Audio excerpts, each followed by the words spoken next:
Comment le Hamas a préparé les attaques du 7 octobre? Qui était informé du plan détaillé qui a échappé aux autorités israéliennes? Le journal international arabe Al-Sharq al-Awsat décrit le récit de la planification de ce massacre perpétré il y a plus de 3 mois au festival Supernova et dans les localités du sud d'Israël.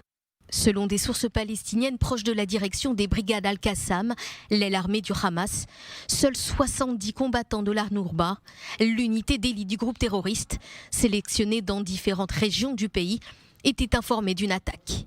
Pendant des années, ils ont été formés et testés pour déterminer leur capacité de combat, mais sans connaître les raisons de la préparation de l'attaque.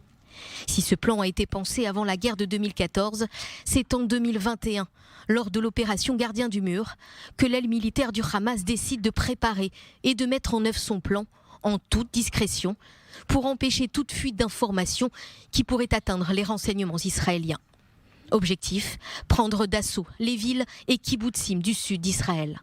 Selon Al-Sharq al-Awsat, seuls 5 dirigeants en étaient informés, mais bien plus tard. Yehri Sinwar, le chef du Hamas à Gaza, ou encore Mohamed Def, à la tête des brigades Al-Qassam, le bras armé du Hamas. Et ce sont ces mêmes dirigeants qui décident le 6 octobre, veille du massacre, d'attaquer le sud d'Israël le samedi 7 au matin, jour de la fête juive de Simchat Torah. Dans la nuit, ils donnent l'ordre de préparer et de donner les instructions pour lancer l'attaque. Ismaël Haniyeh, le dirigeant du Hamas, et son adjoint, Saler al-Harouri, auraient été informés de l'attaque seulement quelques heures avant. Les terroristes parviennent sans difficulté à franchir le mur de sécurité.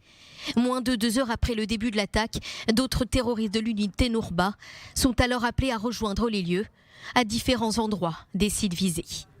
Au total, entre 2000 et 3000 terroristes ont réussi à entrer en territoire israélien, un massacre qui a coûté la vie à 1200 personnes, dont 300 soldats de l'armée israélienne.